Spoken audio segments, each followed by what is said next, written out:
وَلِلَّهِ الْأَسْمَاءُ الْحُسْنَى فَادْعُوهُ بِهَا نحمده ونصلي على رسوله الكريم اما بعد فاعوذ باللہ من الشیطان الرجیم بسم اللہ الرحمن الرحیم رب اشرح لی صدری ویسر لی امری واحلل عقدۃ من لسانی یفقہوا قولی۔ ناظرین، پروگرام اللہ کے خوبصورت نام کے ساتھ آپ کی خدمت میں حاضر ہیں۔ آج ہم انشاءاللہ اللہ سبحانہ وتعالیٰ کے نام الرؤوف پر بات کریں گے۔ الرؤوف کا معنی ہے بہت زیادہ شفقت کرنے والا، بہت زیادہ مہربانی کرنے والا۔ حقیقت یہ ہے کہ اللہ سبحانہ وتعالیٰ اپنی تمام مخلوق پر بے انتہا مہربان ہے، لیکن انسانوں کے ساتھ اللہ تعالیٰ کی شفقت اور رحمت کا خاص طور پر قرآن مجید میں ذکر آیا ہے۔ اگرچہ اس کی رحمت ہر چیز پر عام ہے، لیکن رحمت جب اپنے آخری درجے کو پہنچتی ہے تو رأفت میں بدل جاتی ہے۔ یہیں سے لفظ الرؤوف نکلتا ہے، یعنی وہ جو حد درجے کا نرم، مہربان اور شفیق ہے اپنے بندوں پر۔ تو آئیے ہم دیکھتے ہیں کہ قرآن و سنت میں ہمیں اس بارے میں کیا تعلیمات ملتی ہیں۔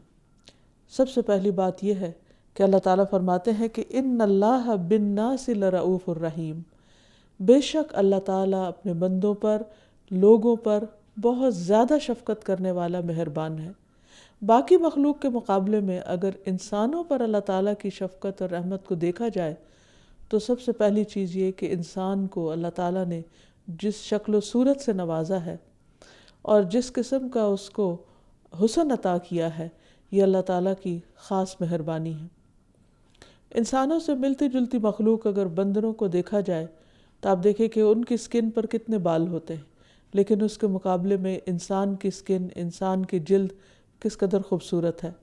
پھر اسی طرح انسان کا ناک نقشہ، اس کا حال حلیہ، اس کا بہترین شکل میں کھڑے ہونا، چلنا پھرنا، پھر اس کے ساتھ ہی اس کو زبان اور دل جیسی نعمت عطا کی ہے۔ یہ اللہ تعالیٰ کی کس قدر مہربانی ہے۔ اگر دیکھا جائے تو زبان تو گائے کے پاس بھی ہے اور دل تو بھیڑیے کے اندر بھی ہے، لیکن دونوں میں کس قدر فرق ہے۔ انسان کو جو زبان ملی ہے، اسے جو بولنا سکھایا اللہ تعالیٰ نے، یہ اللہ تعالیٰ کی کمال مہربانی ہے، کمال شفقت ہے کہ انسان اپنے اندر کے جذبات، خیالات اور احساسات کا بہترین طریقے سے اظہار کر پاتا ہے، جبکہ اس کے برعکس دوسری مخلوق جب بولتی ہے، مثلاً گائے جب بولتی ہے تو کیا بولتی ہے، اور ایک ہی طرح بولتی ہے، چاہے وہ غم میں ہو یا غصے میں ہو یا محبت کا اظہار کر رہی ہو۔ اسی طرح انسان کا دل اس کے خیالات کا، اس کی محبت کا، اس کے احساسات کا مرکز ہے۔ اگر ہم دیکھیں تو جانوروں کے اندر جو دل ہے، اس کے اندر اس درجے کی نرمی اور رقت اور وہ تمام جذبات نہیں پائے جاتے جو انسان کے اندر پائے جاتے ہیں۔ تو یہ اللہ تعالیٰ کی انسان پر خاص رحمت اور شفقت ہے۔ پھر اسی طرح انسان کو اللہ تعالیٰ نے عقل و شعور سے نوازا ہے، غور و فکر کی صلاحیت عطا کی ہے جو اسے باقی تمام مخلوق سے ممتاز کرتی ہے۔ پہاڑوں اور پتھروں کے اندر بھی ایک درجے کی سمجھ بوجھ ہے، وہ بھی اللہ کی تسبیح کرتے ہیں، ان کے اندر بھی ایک شعور ہے، لیکن اس شعور کا مقابلہ انسان کو ملنے والے شعور کے ساتھ کیجئے تو انسان کا مقام کس قدر بلند ہے۔ یہ انسان نے کہیں سے خریدا نہیں، انسان نے کہیں سے کمایا نہیں، یہ انسان پر سراسر اللہ سبحانہ وتعالیٰ کی شفقت اور کمال مہربانی ہے۔ پھر اسی طرح انسان کی غذا اور جانوروں کی غذا کو آپ دیکھیے، انسان جو کچھ کھاتا ہے اللہ تعالیٰ کی تخلیق کا بہترین حصہ ہوتا ہے۔ پھلوں کو دیکھیے، پھولوں کو دیکھیے، گوشت، دودھ، اناج، دالیں اور مختلف طرح کی چیزیں، ان کا جو بہترین حصہ ہوتا ہے وہ انسان کے کھانے کے کام آتا ہے۔ اور پھر صرف یہ کہ انسان ان سب چیزوں کو کھاتا ہی نہیں، بلکہ ان میں سے ہر ایک کا مزہ اور لطف اور اس کی غذائیت بھی الگ الگ ہے، اور پھر اس میں انسان کے لیے غذا بھی ہے اور شفا بھی ہے، اور انسان کی تمام ضروریات کو یہ تمام غذائیں جو ہیں وہ پورا کرتی ہیں۔ اور پھر ان غذاؤں کے اندر خوشبو بھی رکھ دی اللہ تعالیٰ نے، اور انسان کے اندر وہ خواہش بھی رکھ دی کہ وہ ان چیزوں کو کھا سکے۔ مختلف جانوروں کے دانت یا ان کا منہ یا ان کی شیپ اس قسم کی ہوتی ہے کہ جس مخصوص غذا کے کھانے کے لیے ان کو پیدا کیا گیا ہے بس وہ صرف وہی کھا سکتے ہیں. لیکن انسان ہر طرح کی چیز کھا سکتا ہے، وہ سبزی بھی کھا سکتا ہے، وہ گوشت بھی کھا سکتا ہے، وہ چاول بھی کھا سکتا ہے، وہ فروٹ بھی کھا سکتا ہے، وہ دودھ بھی پی سکتا ہے. لیکن باقی مخلوقات کی فوڈ کو آپ دیکھیے، غذاؤں کو دیکھیے کہ کس قدر محدود ہیں. تو یہ اللہ تعالیٰ کی بندوں پر بے حد مہربانی اور شفقت ہے کہ اس نے انسان کو یہ سب کچھ دیا. پھر اسی طرح آپ دیکھیے کہ اللہ تعالیٰ نے جہاں انسان کو سوچنے سمجھنے کی صلاحیت دی ہے، اس کے ساتھ ساتھ اس کو بھولنے کا طریقہ بھی اس کے اندر رکھ دیا، یعنی اس کو بھولنے والا بنایا. اگر انسان بھولنے والا نہ ہوتا تو دوسروں کی غلطیوں کو، دوسروں کی خطاؤں کو بھول نہ پاتا، انسان اپنے غموں کو بھول نہ پاتا، انسان دوسرے کے برے سلوک کو اور اپنی زندگی میں آنے والے ایسے واقعات کو جو اس کے لیے دکھ، درد اور تکلیف کا باعث ہوتے ہیں ان کو بھول نہ سکتا. تو یہ بھولنا جو ہے یہ انسان کے لیے کس قدر اللہ تعالیٰ کی مہربانی اور شفقت ہے کہ وہ وقت کے ساتھ ساتھ بڑے بڑے زخموں کو مندمل کر دیتا ہے. اسی طرح باقی تمام چیزیں، تمام نعمتیں جو انسان کو ملی ہیں، اگر انسان ان پر غور کرتا چلا جائے تو ساری مخلوق کے مقابلے میں انسان کو ملنے والی شفقت اور محبت اور نرمی اور رأفت اور رحمت جو ہے یہ کہیں زیادہ ہے جو اللہ تعالیٰ نے اس کو عطا کی ہے. پھر اسی طرح یہ ہے کہ جو لوگ اللہ تعالیٰ کی ان نعمتوں کو پا کر پھر اللہ تعالیٰ سے راضی رہتے ہیں، اللہ تعالیٰ کا شکر ادا کرتے ہیں، تو اللہ تعالیٰ بھی ان کے ساتھ اور زیادہ شفقت اور مہربانی کا معاملہ کرتا ہے.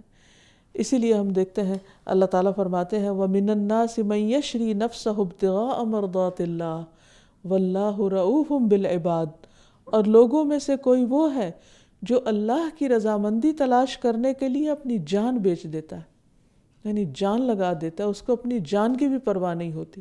یعنی وہ اللہ تعالیٰ کا اتنا احسان مند اور اتنا شکر گزار ہوتا ہے کہ وہ اس کے لیے کچھ بھی کر جانے کو تیار ہوتا ہے. اور اللہ تعالیٰ ایسے بندوں کے لیے اتنا ہی زیادہ مہربان اور شفیق ہوتا ہے جو جتنا زیادہ اللہ تعالیٰ کے لیے قربانی کرنے والا ہوتا ہے. دیکھیے کہ انسان کے پاس جو کچھ بھی ہے اگر وہ سب کچھ بھی اللہ کی راہ میں خرچ کر ڈالے، اپنی جان تک دے ڈالے، تو بھی اس کا حق ادا نہیں ہو سکتا. ساری زندگی بھی سجدے میں پڑا رہے تو وہ اللہ تعالیٰ کا شکر ادا نہیں کر سکتا. لیکن انسان کی اچھی نیت، اس کا جذبہ، اس کی محبت، اس کا شوق اور اللہ کو راضی کرنے کی خواہش، اللہ سبحانہ وتعالیٰ اس کی بھی بہت قدردانی فرماتے ہیں. اسی لیے فرمایا واللہ رؤوف بالعباد، اللہ شفقت کرنے والا ہے اپنے بندوں پر، یعنی خاص بندوں پر. یعنی ایک اس کی شفقت اور رحمت عام ہے جو سب کے لیے ہے، جس میں سب شریک ہیں، اور ایک اس کی رحمت اور شفقت وہ ہے جو اس کے خاص بندوں کے لیے. اور یہ خاص بندے کون ہیں؟ جو اللہ تعالیٰ کی نعمتوں پر اس کے شکر گزار ہوتے ہیں اور اپنی ملنے والی تمام چیزوں کو اللہ کی راہ میں قربان کرنا جانتے ہیں. پھر اسی طرح یہ ہے کہ اللہ تعالیٰ اپنے بندوں پر بندوں سے بڑھ کر مہربان ہے.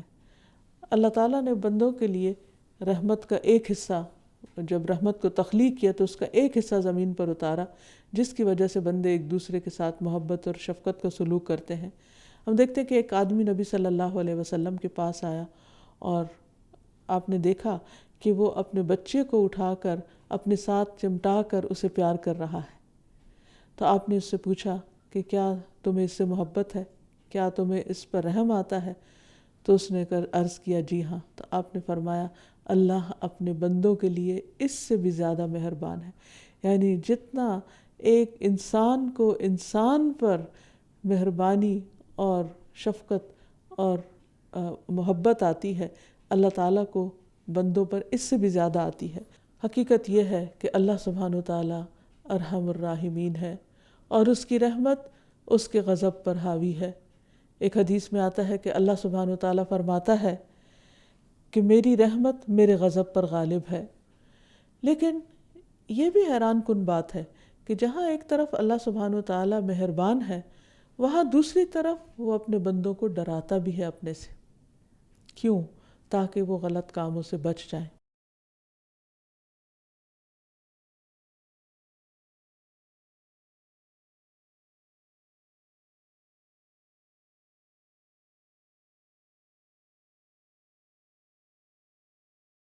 وَلِلَّهِ الْأَسْمَاءُ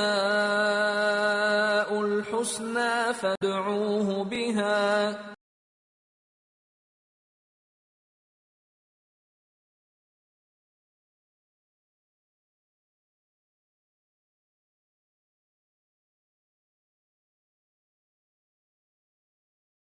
وَلِلَّهِ الْأَسْمَاءُ الْحُسْنَى فَادْعُوهُ بِهَا۔ انسان ایسی مخلوق ہے جسے اللہ نے بنایا ہے، اور اللہ تعالیٰ سے بڑھ کر انسان کو جانتا بھی کوئی نہیں، اس کی نفسیات کو، اس کی خواہشات کو، اس کی ضروریات کو۔ لہٰذا انسان ہی کی ضرورت کے لیے اللہ تعالیٰ نے جہاں ایک طرف اس کے ساتھ شفقت اور مہربانی کا سلوک کیا، اسے بہت سی خوشخبریاں دیں، دوسری طرف اس کو غلط کاموں پر ڈرایا بھی، کیونکہ انسان کے لیے بعض اوقات محبت اور نرمی کام کرتی ہے، لیکن ہر چیز میں محبت اور نرمی کام نہیں کرتی، کہیں پر سختی کی بھی ضرورت ہوتی ہے، لیکن وہ بھی اعتدال میں رہ کر۔ تو ہم دیکھتے ہیں کہ اللہ تعالیٰ کس طرح مہربان ہونے کے باوجود، رؤوف الرحیم ہونے کے باوجود اپنے آپ سے ڈراتا ہے۔ قرآن مجید میں آتا ہے یوم تجد کل نفس ما عملت من خیر محضرا وما عملت من سوء تود لو ان بینہا وبینہ امدا بعیدا ویحذرکم اللہ نفسہ واللہ رؤوف بالعباد۔ جس دن ہر شخص حاضر کیا ہوا پائے گا جو اس نے نیکی میں سے کیا اور وہ بھی جو اس نے برائی میں سے کیا، یعنی انسان اپنے اپنے ہر عمل کو اپنے سامنے دیکھے گا، یعنی قیامت کے دن چاہے گا کاش اس کے درمیان اور اس کے درمیان بہت دور کا فاصلہ ہوتا، یعنی انسان یہ چاہے گا کہ اس کے برے اعمال اس سے کہیں دور کر دیے جائیں، اس کی نگاہوں سے اوجھل کر دیے جائیں، اور اللہ تمہیں اپنے آپ سے ڈراتا ہے۔ وَيُحَذِّرُكُمُ اللَّهُ نَفْسَهُ وَاللَّهُ رَؤُوفٌ بِالْعِبَادِ، اور اللہ بندوں سے بے حد نرمی کرنے والا ہے۔ یعنی حیرت انگیز کمبینیشن ہے کہ ایک طرف فرمایا کہ وہ بندوں سے بہت زیادہ نرمی کرنے والا ہے، اور دوسری طرف فرمایا وہ ان کو ڈراتا ہے۔ حقیقت یہ ہے کہ رأفت ایسی رحمت ہے جو رحمت کا انتہائی درجہ ہے، اور جب رحمت اپنی انتہا کو پہنچتی ہے تو پھر اس رحمت کا تقاضا یہ ہے کہ اللہ تعالیٰ اپنے بندوں کو ہلاکت میں گرنے سے بچائیں۔ تھوڑی دیر کے لیے سوچئے کہ مثلاً آپ کسی بچے کو دیکھ رہے ہیں کہ وہ کسی بہت اونچی بلڈنگ کی چھت پر جس کی کوئی دیوار نہیں اس پر بھاگا چلا جا رہا ہے، تو اس وقت آپ کے دل کی کیفیت کیا ہوگی؟ کیا آپ محبت اور شفقت اور نرمی کی وجہ سے بچے کو وہاں کھیلنے دیں گے، چھوڑ دیں گے کہ وہ جو جی چاہے کرے، یا آپ اس کو پکڑیں گے؟ اور پکڑنے پر کیا ہے کہ بچہ چیختا ہے، روتا ہے، وہ چاہتا ہے اس کو چھوڑ دیا جائے کیونکہ اس کی خوشی اس میں ہے۔ اب آپ کیا کریں گے کہ بچے پر سختی کریں، اس کو پکڑ لیں، چاہے وہ روئے چیخے چلائے، یا اس کو چھوڑ دیں اور وہ اس بلند عمارت سے کود کر ٹکڑے ٹکڑے ہو جائے؟ محبت کس چیز کا تقاضا کرتی ہے؟ رحمت کس چیز کا تقاضا کرتی ہے؟ کہ اس وقت بچہ اپنی نادانی کی بنا پر خواہ رو رہا ہو، چیخ رہا ہو، چلا رہا ہو، اپنا ہاتھ چھڑا رہا ہو، پھر بھی اس کا ہاتھ نہ چھوڑا جائے اور اس کو اس طرح کی بے محابہ آزادی نہ دی جائے کہ جس میں کوئی روک ٹوک نہ ہو، ورنہ وہ اپنے آپ کو اس بلند عمارت سے گرا کر نقصان پہنچائے گا۔ اللہ تعالیٰ ہمیں دیکھ رہے ہیں کہ ہماری لمٹس کہاں ہیں، اور اگر ہم وہ لمٹس کراس کریں گے، وہ حدیں توڑیں گے، تو ہمیں کس کس قسم کا نقصان ہوگا۔ اسی لیے اللہ سبحانہ وتعالیٰ ہمیں ایک حد تک جانے کے بعد آگے نہیں جانے دیتا، وہ ہمیں روک لیتا ہے۔ بعض اوقات انسان کو اللہ تعالیٰ کوئی نعمت دیتا ہے، وہ اس نعمت کو پا کر اتنا پھول جاتا ہے کہ وہ اللہ کو بھول کر نافرمانی کے راستے پر دوڑنے لگ جاتا ہے۔ اللہ تعالیٰ اس کی رسی کھینچ لیتے ہیں، اسے کسی آزمائش میں مبتلا کر دیتے ہیں، اسے کسی تکلیف میں مبتلا کرتے ہیں، تاکہ اسے سمجھنے کا موقع ملے اور وہ اپنے اس غلط انجام سے بچنے کے لیے جو انتہائی تکلیف پر مبنی ہے اس غلط راستے کو چھوڑ دے۔ تو یہ بھی اللہ تعالیٰ کی مہربانی ہے۔ تو اللہ اپنے بندوں کو ڈراتا ہے خبردار کرتا ہے کیونکہ وہ بے حد مہربان ہے. اس کی مہربانی کا تقاضا ہے کہ وہ بندوں کو خبردار کرے اور ان کو برے انجام سے بچائے. اور پھر اپنے فضل اور رحمت سے ایمان والوں کو خاص طور پر بچانے والا ہے، جو اس پر ایمان رکھتے ہیں، جو اس کی مانتے ہیں، جو اس پر اعتماد کرتے ہیں. فرمایا وَلَوْلَا فَضْلُ اللَّهِ عَلَيْكُمْ وَرَحْمَتُهُ وَأَنَّ اللَّهَ رَءُوفٌ رَحِيمٌ.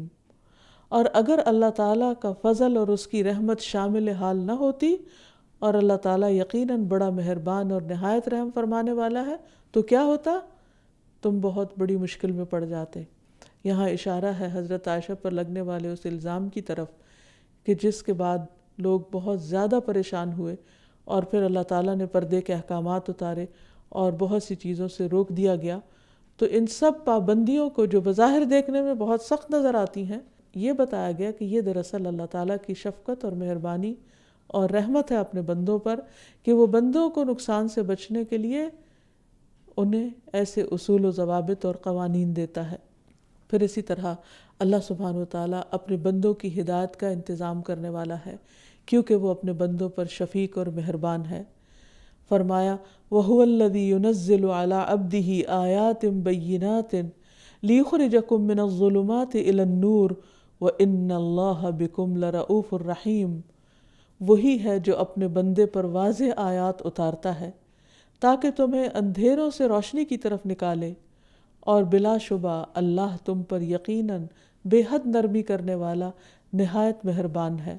یعنی اللہ تعالیٰ نے جو اپنی کتاب اتاری، جو آیات اتاری، جو ہدایات دی، یہ سب کچھ اس لیے تاکہ لوگ اندھیروں سے نکل آئیں، جہالت کے، کفر کے، ڈپریشن کے، پریشانیوں کے، غموں کے، دکھوں کے، اور اپنے رب کو پالیں اور روشنی کو پالیں، تاکہ اس زندگی کا سفر بھی آسان ہو جائے اور کل کی زندگی جو ہمیشہ کی زندگی ہے وہ بھی بہترین ہو جائے. تو یہ سب کچھ اللہ تعالیٰ نے قرآن مجید کی شکل میں، نبی صلی اللہ علیہ وسلم کی سیرت اور سنت کی شکل میں جو بھی تعلیمات دی ہیں، یہ سب اس لیے ہیں کہ اللہ تعالیٰ اپنے بندوں پر بے حد مہربانی فرمانے والا ہے. پھر اللہ سبحانہ وتعالیٰ کی شفقت اس میں ہمیں نظر آتی ہے کہ جہاں ایک طرف وہ شریعت کے احکامات دیتا ہے، وہاں دوسری طرف وہ ہمارے لیے اس دنیا کی زندگی میں بہت سی سہولیات پیدا فرماتا ہے، اور اس کے لیے اس نے ہمارے لیے طرح طرح کی چیزیں پیدا کی. مثلاً قرآن مجید میں ایک جگہ پر سواریوں کو پیدا کر کے انسانوں کو سہولت پہنچانے کے بعد بھی اللہ تعالیٰ نے اپنی اس صفت کا ذکر کیا ہے. فرمایا وَتَحْمِلُ أَثْقَالَكُمْ إِلَى بَلَدٍ لَمْ تَكُونُوا بَالِغِيهِ إِلَّا بِشِقِّ الْأَنفُسِ إِنَّ رَبَّكُمْ لَرَءُوفٌ رَحِيمٌ. اور وہ تمہارے بوجھ اس شہر تک اٹھا کر لے جاتے ہیں جس میں تم کبھی پہنچنے والے نہ تھے مگر جانوں کی مشقت کے ساتھ. بے شک تمہارا رب یقیناً بہت نرمی کرنے والا، نہایت رحم فرمانے والا ہے. یعنی تمہارا رب بہت ہی مہربان ہے، اس لیے اس نے تمہارے لیے گھوڑے اور خچر اور اس قسم کی چیزیں پیدا کی تاکہ وہ تمہارے بوجھ اٹھا سکیں اور تمہیں مشقت سے بچایا. پھر اسی طرح اللہ تعالیٰ مشکل حالات میں اپنے بندوں کی مدد فرماتا ہے، ان کی دعائیں قبول کرتا ہے، ان کے لیے مدد کے راستے آسان کرتا ہے. وہ اپنے بندوں کی حفاظت فرماتا ہے مختلف طرح کے شر سے جو دنیا میں پائے جاتے ہیں. پھر اسی طرح نیک بندوں کے لیے آزمائشوں کو ان کے لیے رحمت بنا کر بھیجتا ہے. رسول اللہ صلی اللہ علیہ وسلم نے فرمایا جب زمین میں برائی عام ہو جائے گی تو اللہ عز و جل اہل زمین پر اپنا عذاب نازل فرما دے گا. اگر ان میں نیک لوگ ہوئے تو جو لوگوں کو پہنچا وہ ان کو بھی پہنچے گا، پھر وہ اللہ تعالیٰ کی رحمت کی طرف لوٹ آئیں گے. یعنی دنیا میں بعض اوقات نیک لوگوں پر بھی تکلیفیں آتی ہیں تو انسان پریشان ہو جاتا ہے کہ میں نے کون سی ایسی چیز کی ہے، یا میں تو ہر ممکن طریقے سے اللہ کو راضی رکھنے کی کوشش کرتا ہوں، تو مجھ پر یہ آزمائش کیوں آئی؟ یا پھر یہ کہ جیسے کوئی وبا پھوٹ پڑے یا کوئی زلزلہ یا طوفان یا کوئی بارش یا آندھی آ جائے تو اس میں نیک و بد سب لپیٹے جاتے ہیں. تو ایسے لوگوں کے لیے اللہ تعالیٰ فرماتے ہیں کہ وہ جو عمومی عذاب آتے ہیں وہ ایک طرح سے باعث رحمت ہوتے ہیں، کیونکہ وہ اللہ سبحانہ وتعالیٰ کی رحمت کی طرف پلٹ جاتے ہیں. یعنی مومن کے لیے ایسی حادثاتی موتیں شہادت کا درجہ رکھتی ہیں اور پھر مرنے کے بعد وہ اللہ کی رحمت میں آ جاتے ہیں.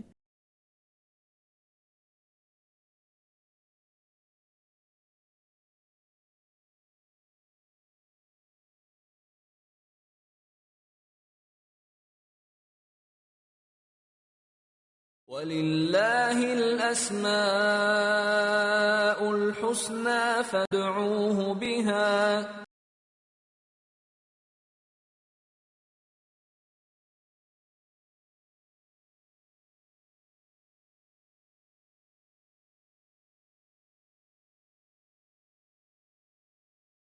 وَلِلَّهِ الْأَسْمَاءُ الْحُسْنَى فَادْعُوهُ بِهَا۔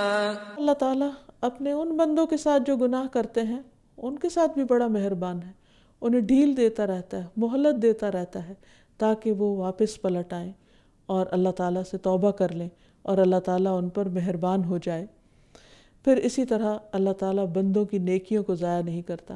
اس سلسلے میں ایک دلچسپ واقعہ ہمیں ملتا ہے کہ نبی صلی اللہ علیہ وسلم جب مدینہ تشریف لے گئے تو 16-17 ماہ تک آپ بیت المقدس کی طرف منہ کر کے نماز پڑھتے رہے۔ اس کے بعد قبلے کی تبدیلی کا حکم آیا اور آپ کو ہمیشہ کے لیے خانہ کعبہ کی طرف منہ کر کے نماز پڑھنے کا حکم دیا گیا۔ اس موقع پر بعض لوگوں کے دل میں یہ خیال آیا کہ وہ لوگ جو اس حکم کے آنے سے پہلے یعنی اصل اور ہمیشہ کے قبلے کی طرف رخ کرنے سے پہلے درمیانی عرصے میں فوت ہو گئے ہیں، ان کی نمازوں کا کیا ہوگا؟ کیونکہ یہ ان کو معلوم تھا کہ نماز کی قبولیت کی شرائط میں سے ایک اہم شرط قبلہ رخ ہونا ہے۔ تو اس پر اللہ سبحانہ وتعالیٰ نے فرمایا کہ وَمَا كَانَ اللَّهُ لِيُضِيعَ إِيمَانَكُمْ إِنَّ اللَّهَ بِالنَّاسِ لَرَءُوفٌ رَحِيمٌ، کہ اللہ تعالیٰ ایسا نہیں کہ وہ اپنے بندوں کے ایمان کو ضائع کر دے۔ یہاں ایمان نماز کے لیے استعمال ہوا ہے۔ اللہ تعالیٰ اپنے بندوں کی نمازیں ضائع کرنے والا نہیں، کیونکہ وہ بھی اللہ تعالیٰ کے حکم پر ہی اس طرف منہ کر کے نماز پڑھ رہے تھے، اور اگر وہ اس قبلے کو نہیں پا سکے اور اس سے پہلے ہی دنیا سے چلے گئے تو اللہ تعالیٰ کو سب معلوم ہے اور اس کی حکمت اور اس کی وجہ بھی معلوم ہے۔ اللہ تعالیٰ اپنے بندوں پر بہت ہی شفقت کرنے والا اور مہربان ہے۔ اللہ سبحانہ وتعالیٰ اپنے خاص بندوں پر دنیا کے علاوہ آخرت میں بھی بہت مہربانی کرنے والا ہے، ان کے لیے بہت شفیق اور مہربان ہے۔ قرآن مجید میں آتا ہے وَأَمَّا الَّذِينَ ابْيَضَّتْ وُجُوهُهُمْ فَفِي رَحْمَةِ اللَّهِ هُمْ فِيهَا خَالِدُونَ، رہے وہ لوگ جن کے چہرے سفید ہوں گے سو اللہ کی رحمت میں ہوں گے اور اس میں ہمیشہ رہنے والے۔ یہ کون ہے سفید چہروں والے؟ وہ جنہوں نے اس دنیا میں حق کو پہچانا اور اسے قبول کر لیا اور ہمیشہ اللہ کی رضا کی تلاش میں رہے، تو قیامت کے دن اللہ تعالیٰ انہیں ایک خاص نور عطا فرمائے گا۔ ایسے لوگ اللہ تعالیٰ کی رحمتوں میں ہوں گے۔ ایسے لوگوں کو اللہ تعالیٰ اپنی رحمت کے ساتھ جنت میں داخل کرے گا، کیونکہ اللہ تعالیٰ فرماتے ہیں جنت کو کہ انتی رحمتی، اے جنت تو میری رحمت ہے، ارحم بکی من اشاء، تیرے ذریعے میں جس پر چاہوں گا رحم کروں گا۔ تو اللہ تعالیٰ اپنے محبوب بندوں کو اپنی خاص رحمت کے ساتھ جنت الفردوس میں داخل فرمائے گا، کیونکہ کوئی بھی شخص محض اپنے اعمال کی بنا پر جنت میں نہیں جا سکتا۔ ایک شخص اگر ساری زندگی بھی نیک عمل کرے تو قیامت کے دن اس کے اعمال کو رکھ کر ایک ادنا سے ادنا یعنی چھوٹی سے چھوٹی نعمت کو بھی اگر یہ کہا گیا کہ تم اپنا حصہ وصول کر لو تو وہ سارے اعمال لے لے گی، تو باقی ساری نعمتوں کے بدلے میں پھر انسان کے پاس کیا ہے دینے کو؟ تو یہ تو صرف ایک بہانہ ہے اللہ تعالیٰ کی رحمت کو حاصل کرنے کا۔ یعنی کسی کے ذہن میں ہو سکتا ہے یہ سوال پیدا ہو کہ اگر اعمال کی وجہ سے جنت میں نہیں جا سکتے تو اعمال کی ضرورت کیا ہے؟ نہیں، اچھے اعمال، نیک عمل ذریعہ ہے اللہ تعالیٰ کی محبت حاصل کرنے کا، اس کی رحمت حاصل کرنے کا، کہ جب ہم اللہ تعالیٰ کو خوش کرتے ہیں تو اللہ تعالیٰ خوش ہو کر ہماری طرف دیکھتے ہیں اور اپنی رحمت بری نگاہ سے ہماری طرف دیکھتے ہیں، اور پھر جس پر اللہ راضی ہو گئے اور جس پر اللہ کی رحمت نازل ہو گئی تو پھر اس کے لیے جنت واجب ہو گئی۔ پھر اسی طرح یہ ہے کہ اللہ سبحانہ وتعالیٰ چھوٹی چھوٹی نیکیوں کی بنا پر لوگوں کو جہنم سے نکال لے گا۔ حدیث میں آتا ہے کہ جب سب سفارش کرنے والے سفارش کر چکیں گے تو اللہ تعالیٰ فرمائیں گے کہ میں ارحم الراحمین ہوں، میری جنت میں وہ تمام لوگ داخل ہو جائیں جو میرے ساتھ کسی کو شریک نہیں ٹھہراتے تھے۔ چنانچہ ایسے تمام لوگ جنت میں داخل ہو جائیں گے۔ اس کے بعد اللہ عز و جل فرمائیں گے کہ دیکھو جہنم میں کوئی آدمی ایسا تو نہیں جس نے کبھی کوئی نیکی کا کام کیا ہو۔ تلاش کرنے پر انہیں ایک آدمی ملے گا، اسی کو بارگاہ الہی میں پیش کر دیا جائے گا۔ اللہ تعالیٰ اس سے پوچھیں گے کیا کبھی تو نے کوئی نیکی کا کام بھی کیا؟ وہ جواب میں کہے گا نہیں، البتہ اتنی بات ضرور ہے کہ میں لین دین میں لوگوں سے نرمی کیا کرتا تھا۔ اللہ تعالیٰ فرمائیں گے جس طرح یہ میرے بندوں سے نرمی کرتا تھا تم بھی اس سے نرمی کرو۔ اس کے بعد فرشتے جہنم سے ایک اور آدمی کو نکال لائیں گے اور اس سے بھی ایسے ہی پوچھیں گے۔ تو بہرحال حدیث کا خلاصہ یہ ہے کہ جو لوگ دنیا میں چھوٹے چھوٹے بھی نرمی کے اور لوگوں کے ساتھ شفقت کے اور مہربانی کے معاملے کرتے ہیں، اللہ سبحانہ وتعالیٰ قیامت کے دن ان کے ساتھ مہربانی کا معاملہ کرے گا، خواہ اس سے پہلے وہ اپنے بڑے بڑے گناہوں کی وجہ سے سزا ہی کیوں نہ بھگت چکے ہوں۔ اور پھر آخری آدمی جو جنت میں داخل ہوگا، اس کو جب وہ سب کچھ دے دیا جائے گا جو اس کی طلب اور تمنا ہوگی، تو اللہ تعالیٰ اس سے 10 گنا اور زیادہ اس کو عطا کر دے گا۔ یہ ہے اللہ تعالیٰ کی شفقت، مہربانی۔ اور پھر اللہ تعالیٰ ارحم الراحمین کی شفاعت سے جہنم سے ایک مٹھی ایسے لوگ بھی نکالے جائیں گے کہ جن کے پاس قطعاً کسی قسم کی کوئی نیکی نہ ہوگی۔ یہ بھی اللہ تعالیٰ کی اپنے بندوں پر شفقت اور رحمت ہے۔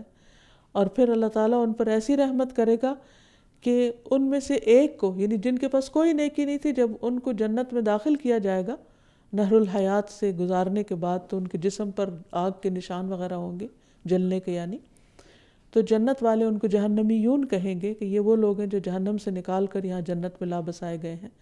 ان میں صرف ایک آدمی کے پاس کیا کچھ ہوگا، اس کا اندازہ صرف اس بات سے لگائیے کہ اگر وہ ساری زمین والوں کی دعوت کرنا چاہے تو وہ خوشی کے ساتھ، آسانی کے ساتھ کر سکے، یعنی اس کے پاس اتنی بے شمار دولت ہوگی کہ پوری زمین والوں کو وہ کھلا سکے گا اور ان کے سونے کا بندوبست کر سکے گا اور ان کی ساری ضروریات پوری کر سکے گا۔ تو سوچئے کہ اللہ سبحانہ وتعالیٰ اگر ایک ادنا درجے کے جنتی کو یہ سب کچھ دیں گے اور ہمیشہ کے لیے دے دیں گے، تو اعلیٰ درجوں پر جو فائز ہوں گے، اللہ تعالیٰ نے آنکھوں کی ٹھنڈک کے کیسے کیسے سامان تیار کر رکھے ہیں ان کے فائدے کے لیے اور ان پر اپنی رحمت کرنے کے لیے۔ اب جب ہم اللہ سبحانہ وتعالیٰ کی اس صفت کو، اس نام کو جان چکے ہیں، تو اب یہ جاننا ضروری ہے کہ اس نام کا اثر ہماری زندگی پر کیا پڑنا چاہیے۔ تو سب سے پہلی بات تو یہ ہے کہ ہمیں بندوں کے حق میں بے حد مہربان اور شفیق ہو جانا چاہیے۔ اللہ سبحانہ وتعالیٰ کے حبیب محمد صلی اللہ علیہ وسلم کے ناموں میں سے بھی ایک نام رؤوف ہے، جو اللہ تعالیٰ نے خود آپ کا نام رکھا کہ وہ مومنوں کے ساتھ رؤوف الرحیم ہے۔ اور حقیقت یہ ہے کہ نبی صلی اللہ علیہ وسلم کا اسوہ حسنہ اور آپ کا اخلاق سراسر لوگوں کے ساتھ شفقت، مہربانی اور محبت پر مبنی تھا۔ آپ نے فرمایا کہ میں نبی الرحمہ ہوں۔ آپ نے فرمایا کہ اللہ تعالیٰ نے آپ کا نام رؤوف الرحیم رکھا۔ پھر اسی طرح باقی انبیاء اور ان کے پیروکاروں کی صفت بھی یہی بتائی گئی۔ اللہ تعالیٰ فرماتے ہیں ثم قفینا علی آثارہم برسلنا وقفینا بعیسی ابن مریم وآتیناہ الانجیل وجعلنا فی قلوب الذین اتبعوہ رأفۃ ورحمہ۔ پھر ہم نے ان کے نقش قدم پر پے در پے اپنے رسول بھیجے اور ان کے پیچھے عیسیٰ ابن مریم کو بھیجا علیہ السلام، اور اسے انجیل دی، اور ہم نے ان لوگوں کے دلوں میں جنہوں نے اس کی پیروی کی نرمی اور مہربانی رکھ دی۔ یعنی انبیاء کے پیروکاروں کے دلوں میں بھی اللہ تعالیٰ نے نرمی رکھی، اور یہی دراصل دین کا پیغام ہے، دین کی خوبصورتی یہی ہے۔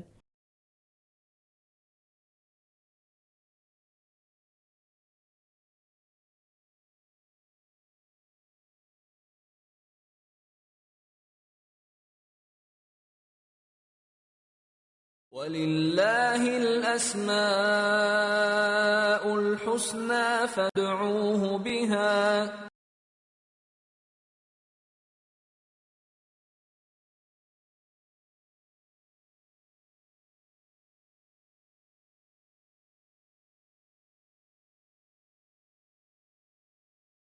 وَلِلَّهِ الْأَسْمَاءُ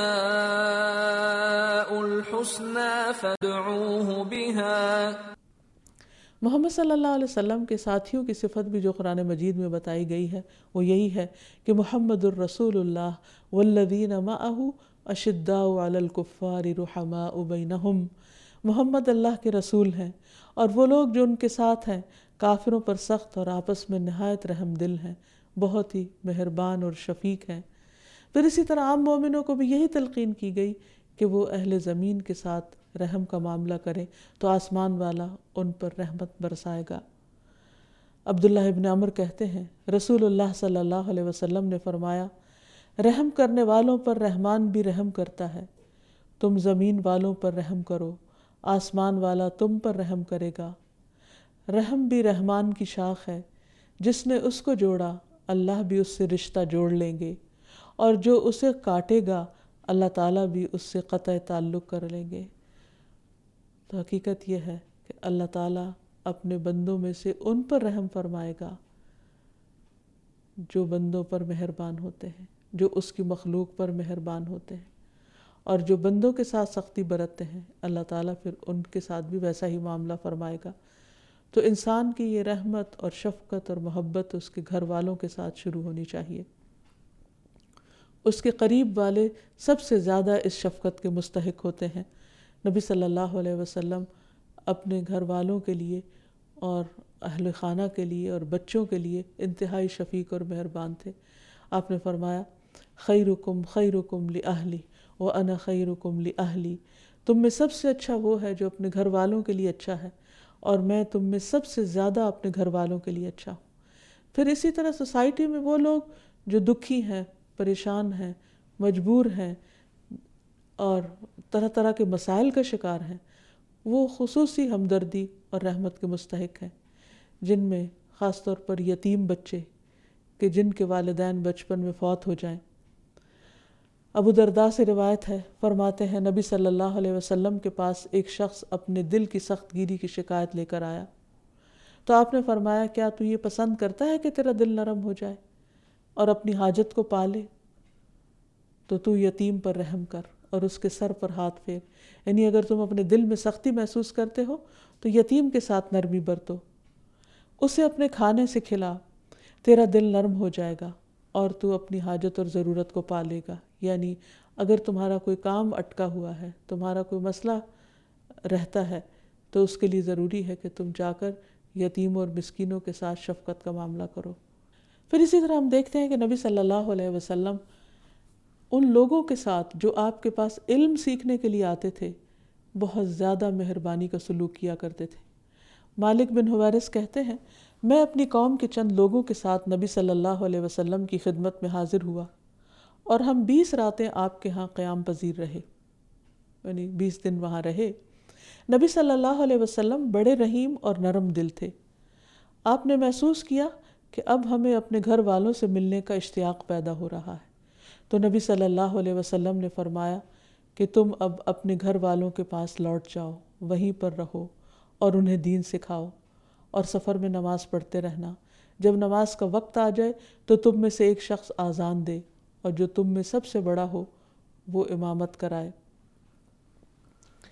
اسی طرح جانوروں کے ساتھ شفقت اور مہربانی کا سلوک کرنا چاہیے، کیونکہ ان کے اندر بھی جان ہے، ان کے اندر بھی ایک احساس ہے، کیونکہ اللہ سبحانہ وتعالیٰ اس شخص پر مہربانی کرے گا جو اللہ کی مخلوق پر مہربانی کرے گا۔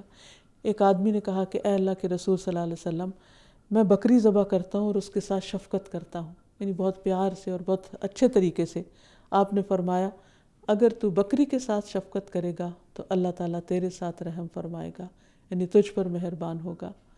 پھر اسی طرح نبی صلی اللہ علیہ وسلم تو حجر اسود کے ساتھ بھی شفقت کا معاملہ کرتے تھے، لیکن افسوس یہ کہ آج امت میں وہ شفقت اور مہربانی نہیں رہی، اور خصوصاً حجر اسود کے مقام پر جس قدر رش اور ایک دوسرے کے ساتھ ظلم و زیادتی ہوتی ہے وہ بہت ہی قابل افسوس ہے۔ حضرت عمر رضی اللہ تعالیٰ عنہ ایک مرتبہ حجر اسود کو بوسہ دے رہے تھے اور اس کے ساتھ بہت شفقت کا معاملہ کر رہے تھے، اور تو کہنے لگے کہ میں نے رسول اللہ صلی اللہ علیہ وسلم کو تم پر مہربانی کرتے ہوئے دیکھا ہے۔ سوچئے یہ ہیں نبی الرحمہ محمد صلی اللہ علیہ وسلم، جو صرف اپنے گھر والوں کے ساتھ نہیں، یتیم و مسکینوں کے ساتھ اور جانوروں کے ساتھ ہی نہیں بلکہ پتھروں تک کے ساتھ مہربانی کا سلوک کر رہے ہیں۔ پھر اسی طرح یہ ہے کہ جب شفقت اور محبت کی بات ہوتی ہے تو پھر ساتھ ہی یہ بات بھی یاد رکھنی چاہیے کہ اس کا ایک مقام اور موقع ہوتا ہے، کیونکہ اس کے برعکس کچھ جگہیں ایسی ہوتی ہیں کہ جہاں سختی کی بھی ضرورت پیش آتی ہے۔ اگر انسان اس موقع پر سختی نہ کرے تو حالات خراب ہو سکتے ہیں۔ مثلاً چور، ڈاکو، ظالم کے ساتھ صرف نرمی کرنا اور اس کو اس کے بڑے بڑے جرم پر صرف معاف کرتے چلے جانا اور اس کے ساتھ مہربانی کا سلوک کرنا اس کو اور زیادہ جرم میں پختہ کر دے گا، اور اس طرح مظلوم کے ساتھ ناانصافی بھی ہو جائے گی۔ اگرچہ قاتل تک کو معاف کر دینے کی بات قرآن مجید میں کی گئی ہے، لیکن جہاں ضرورت ہو وہاں سزا بھی دی جا سکتی ہے تاکہ معاشرے میں شر اور فساد کو روکا جا سکے۔ بعض اوقات نرمی کی جگہ سختی ضرورت بھی ہوتی ہے۔ مثلاً ایک ڈاکٹر ایک مریض کے جسم کے کسی حصے کو کاٹتا ہے تو ظاہر ہے کہ وہ اصل میں نرمی اور رحمت اور شفقت کی وجہ سے ہی کاٹ رہا ہوتا ہے، لیکن طریقہ کار اسے بہرحال ایسا اختیار کرنا پڑتا ہے کہ جس میں بعض اوقات تکلیف دہ مرحلہ بھی پیش آ جاتا ہے۔ پھر اسی طرح یہ ہے کہ انسان کو اگر سختی بھی کرنی پڑے تو اس میں حد سے نہ بڑھے۔ حقیقت یہ کہ شیطان کے بہت سے ٹرکس ہیں۔ کچھ لوگ بہت نرم مزاج ہوتے ہیں تو شیطان ان کی نرمی کے راستے ان پر آتا ہے، اور وہ اس نرمی کے ساتھ پھر ظالم، چور، ڈاکو کے ساتھ بھی نرم ہوتے ہیں اور ان کو بھی سزا نہیں دیتے۔ یہاں پر اب شیطان کامیاب ہو گیا بے جان نرمی کروانے میں۔ اسی طرح کچھ لوگ سختی پسند کرتے ہیں تو شیطان ان کے لیے سختی کو مزین کر دیتا ہے، لہٰذا وہ اپنے گھر والوں کے ساتھ، بیوی بچوں کے ساتھ، اپنے دوستوں، عزیز اقارب اور سب قریب کے لوگوں کے ساتھ سختی کرنے لگتے ہیں، اور وہ سمجھتے ہیں کہ یہ سختی ان کے مزاج کا حصہ ہے اور یہ ان کے لیے زیادہ سوٹیبل ہے، حالانکہ یہ درست نہیں۔ تو اس معاملے میں انسان کو بہت ہوشیار رہنے کی ضرورت ہے، بہت چوکنا رہنے کی ضرورت ہے کہ شیطان اس کو صحیح راستے سے نہ ہٹا دے، اعتدال کے راستے سے نہ ہٹا دے، کہ اگر کسی کے مزاج میں نرمی زیادہ ہے تو اسے بے جا نرمی پر نہ ابھارے، اور اگر کسی کے مزاج میں سختی ہے تو اسے بے جا سختی کی طرف نہ لے جائے۔ اسی لیے ہم دیکھتے ہیں کہ ہمارے دین میں جہاں عمومی طور پر شفقت اور رحمت کا معاملہ کرنے کا حکم دیا گیا، وہاں دوسری طرف شرعی سزائیں بھی بتائی گئیں، حدود کے بارے میں بھی بتایا گیا، تاکہ معاشرے سے جرائم کو روکا جا سکے اور لوگوں کی زندگی کو پرامن بنایا جا سکے۔ اور یہ بھی اللہ تعالیٰ کی دراصل بندوں کے ساتھ ایک شفقت اور مہربانی ہے۔ پھر اسی طرح ہم دیکھتے ہیں، حضرت عائشہ کہتی ہیں رسول اللہ صلی اللہ علیہ وسلم نے اپنے ذاتی معاملے میں جو آپ کو تکلیف دی جاتی اس میں کبھی کسی سے بدلہ نہیں لیا، ہاں جب اللہ کی قائم کی ہوئی حد کو توڑا جاتا تو پھر آپ اللہ کے لیے بدلہ لیتے تھے۔ اور اسی لیے ہم دیکھتے ہیں کہ قرآن مجید میں اللہ تعالیٰ فرماتے ہیں وَلَكُمْ فِي الْقِصَاصِ حَيَاةٌ يَا أُولِي الْأَلْبَابِ لَعَلَّكُمْ تَتَّقُونَ، اور تمہارے لیے بدلہ لینے میں زندگی ہے اے عقل مند لوگو، تاکہ تم بچ جاؤ، یعنی برے انجام سے بچ جاؤ۔ یہاں عمومی طور پر یہ بھی یاد رہے کہ کچھ معاملے ایسے ہیں کہ جن میں نرمی کرنے کی اجازت نہیں۔ مثلاً اگر بچہ 10 سال کا ہو جائے اور نماز نہ پڑھے تو اس کے ساتھ سختی کرنے کا حکم ہے۔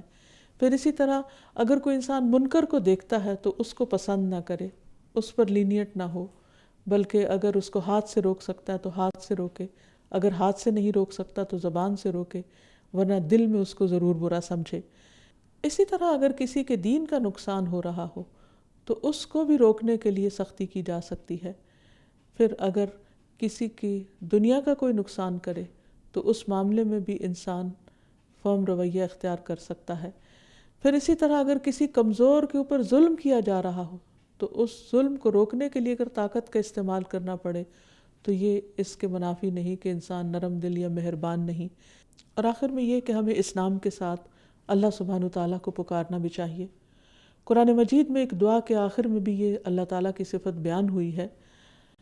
فرمایا والذین جاؤوا من بعدہم یقولون ربنا اغفر لنا ولإخواننا الذین سبقونا بالایمان ولا تجعل فی قلوبنا غلا للذین آمنوا ربنا انک رؤوف الرحیم، اور جو ان کے بعد آئیں گے اور کہیں گے اے ہمارے رب ہمیں بھی بخش دے اور ہمارے ان بھائیوں کو بھی جو ہم سے پہلے ایمان لائے تھے، اور جو لوگ ایمان لائے ہیں ان کے لیے ہمارے دلوں میں کدورت نہ رہنے دے، اے ہمارے رب تو بڑا شفقت کرنے والا اور رحم فرمانے والا ہے۔ حقیقت یہ ہے کہ اللہ سے بڑھ کر نہ انسان کے والدین اور نہ کوئی اور محبوب ترین ہستی انسان کے لیے شفیق اور مہربان ہو سکتی ہے۔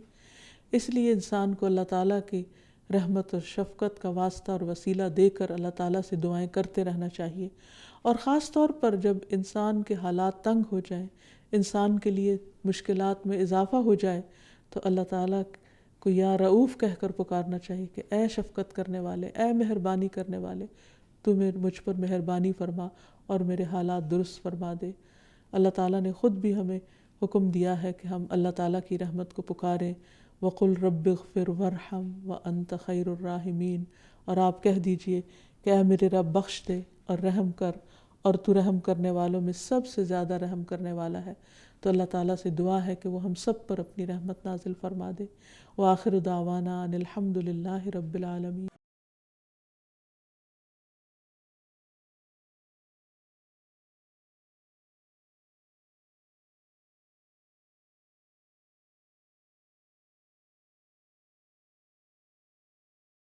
وَلِلَّهِ الْأَسْمَاءُ الْحُسْنَى فَادْعُوهُ بِهَا